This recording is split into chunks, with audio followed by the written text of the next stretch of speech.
বাসার পাশে একটা সুন্দর মাঠ, এখানে খেলতে মনে হয় টাকা লাগে। টাকা লাগে না, এটা হলো স্কুলের ফি। ও আচ্ছা, স্টুডেন্ট ছাড়া কেউ খেলতে পারে। তাহলে এখন বাজে রাত 8টা। এখন বাজে রাত 8টা, অথচ দেখেন মনে হচ্ছে বিকালের বেলা, মানে সন্ধ্যায় হয়নি। আপনারা তো ভাববেন আমি এই রোদে বাদে মানে এখানে সানগ্লাস কেন পরে আছি বলদের মতো, কিন্তু আসলে আমার চোখের সার্জারি হয়েছে, এই জন্য গ্লাস পরে বের হয়েছে, মানে প্রোটেকশনের জন্য। সো আমরা এখানে কোথায় যাচ্ছি আজকে? Hunters point. আমরা যাচ্ছি হান্টার্স পয়েন্টে, আপনাদেরকে দেখাবো কেমন দেখতে, খুব অল্প পরিসরে। So stay with us. এটা রানিংয়ের জন্য।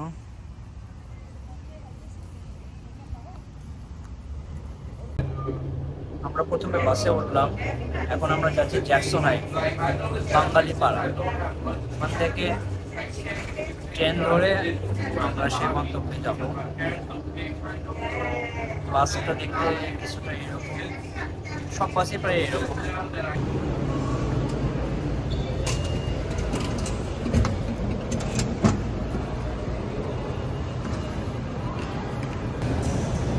আমরা এখন জ্যাকসন হাইট রোজবেল্ট এভিনিউ, এটা আসলে মেট্রো রেল স্টেশন। এখান থেকে আমরা 710 ধরবো, ধরে আমরা কোথায় যাচ্ছি আবার বলে গেছি, হান্টার্স পয়েন্টে যাবো আর কি, এই 710 ধরে।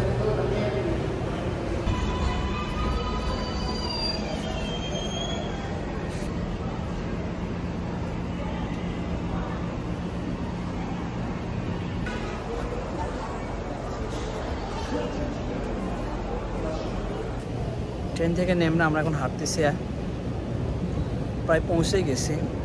আর 2 থেকে 3 মিনিট লাগবে। এই জায়গাটা মেইনলি সুন্দর হচ্ছে রাতে দেখার জন্য। এখানে অনেক উঁচু বিল্ডিং আছে, যেখানকার লোকজনরা রাতে বের হয়ে এখানে 12টা থেকে 2টা, আমি লাস্ট একবার আসছিলাম রাত 12টার দিকে, তখনও এখানে অনেক মানুষ ছিল, কারণ মানুষ বাসা থেকে বের হয়ে রাতে একটু হাঁটতে যায়। হাঁটার মতো এই জায়গাটা এরকম সুন্দর।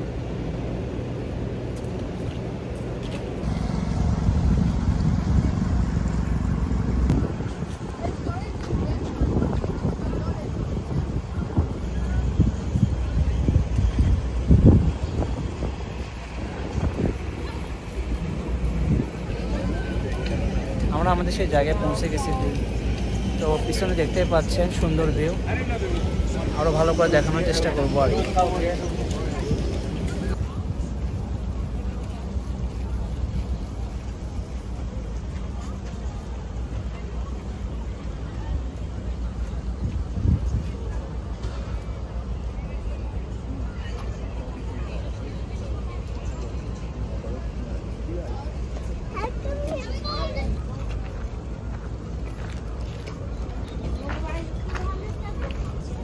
ম্যানহাটন স্কাইলাইন, ম্যানহাটনের সব বড় বড় বিল্ডিংগুলো রাতের বেলা কি চমৎকার লাগতেছে।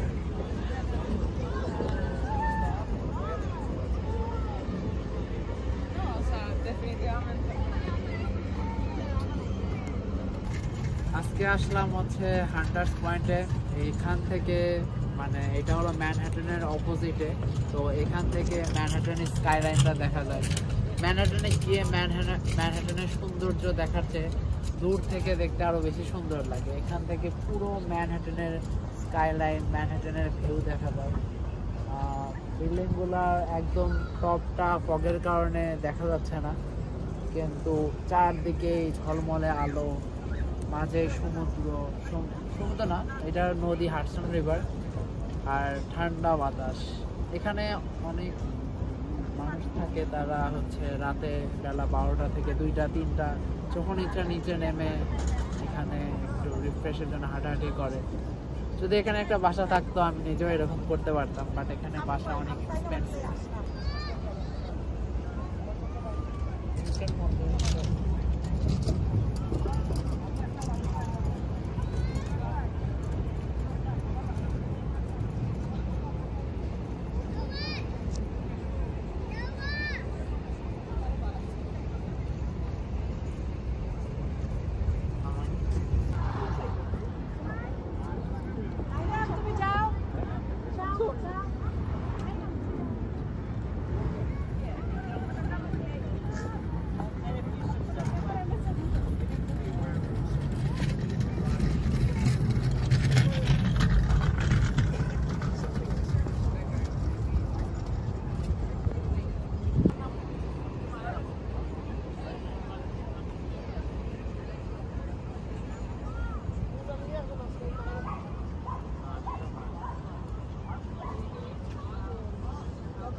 আমরা এখন এখান থেকে ওই জায়গাটাতে যাব। এই জায়গাটাতে ঘোরা শেষ, কিছু ছবি তুললাম দুইজন। তো এখানে অনেক সুন্দর বসার জায়গা আর সুন্দর ওয়েদার। এই সামনে এয়ারকেল সিস্টেম।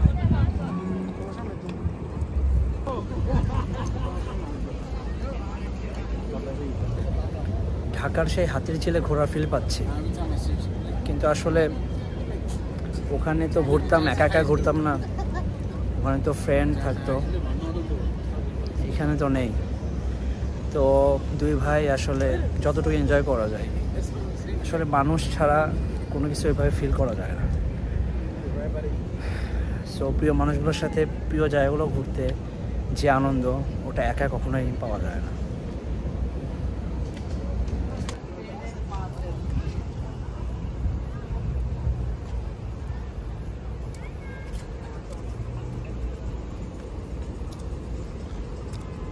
সামনে একটা গোল পার্ক আছে।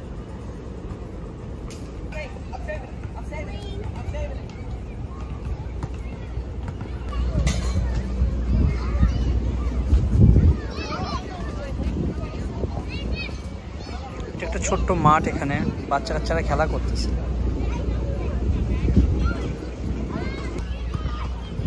এখানে যে গাছের পাতাগুলো দেখতেছেন, এইটা আসলে সবুজ হয়ে আছে, বাট এইটা কিন্তু 2 মাস আগেই খুবই মানে চেরি ফুল দিয়ে ভরেছিল আর কি। তো তখন কিন্তু এটার রূপটা একদম সম্পূর্ণ আলাদা ছিল, কিন্তু সামহাও ওই সময় আমরা আসতে পারিনি। আজকে সন্ধ্যাবেলা ভালো লাগতেছে, কিন্তু একটু ঠান্ডা লাগতেছে কেন জানি।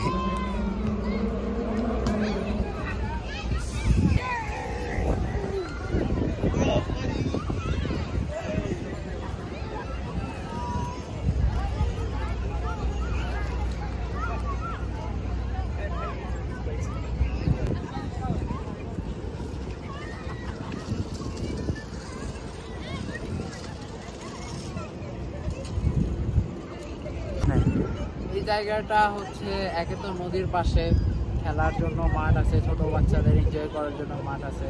আর আপনি যদি চান যে এই নদীতে, অনেক সময় আমরা ভাবি যে এখান থেকে ওই স্কাইলাইনটা দেখতেছি, যদি আরেকটু নদীর ভেতর থেকে দেখতে পারতাম, সেই ব্যবস্থাটা করে রাখছে। এখানে একটা ক্রুজ আছে, ক্রুজের উপরে একটা ফ্লোর আছে, নিচে একটা ফ্লোর আছে। এখানে পার্টি হয়, বিভিন্ন ক্লাব ফাংশন করে ওখানে, ওইটা দিয়ে পুরো স্কাইলাইন ঘুরে দেখা যায়। আমি জানি না ওটার কস্ট কেমন, মেবি কেউ কোনো ফাংশন হয়তো $30, কোনো ফাংশন হয়তো $40, এরকম হতে পারে, এটা ভ্যারি করে।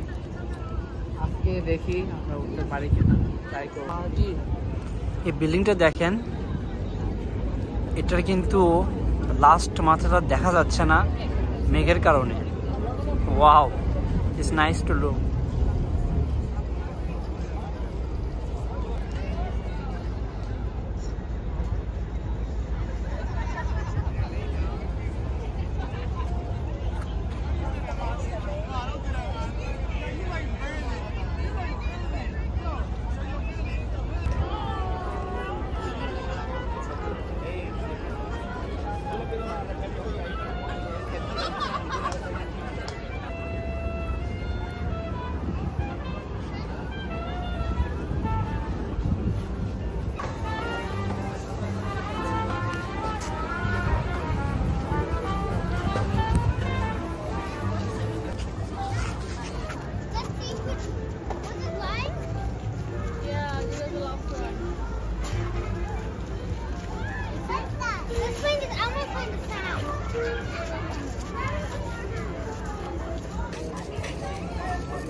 আসলে মেইন উদ্দেশ্য কিন্তু এখানে আমার ভাই না, এখানে তার ব্যাকগ্রাউন্ড দেখেন কত মানে কত মানে কি বলে এটাকে বিপরীত ধর্মী মানুষ। কালো মোটা সাদা দেখতে পারছেন? ওকে কি দেখেন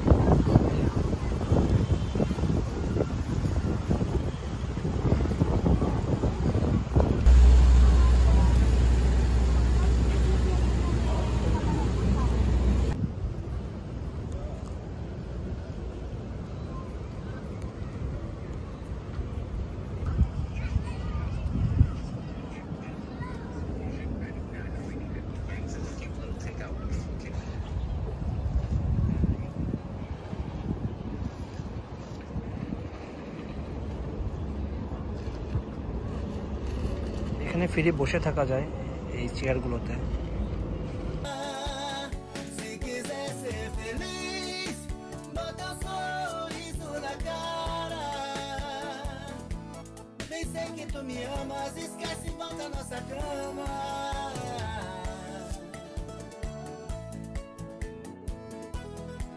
Seria hipócrita dizer que em você não penso. Amor tão grande assim. দেখেন এখানে সিরিয়ালে বাঙালিরা বসে আছে, বাঙালি বা ইন্ডিয়ান হবে, আর ওই তো পাশে শো চলতেছে। সে অনেকক্ষণ ধরে আমি বুঝতেছি না এরা সবাই এই শো কিভাবে এনজয় করতেছে।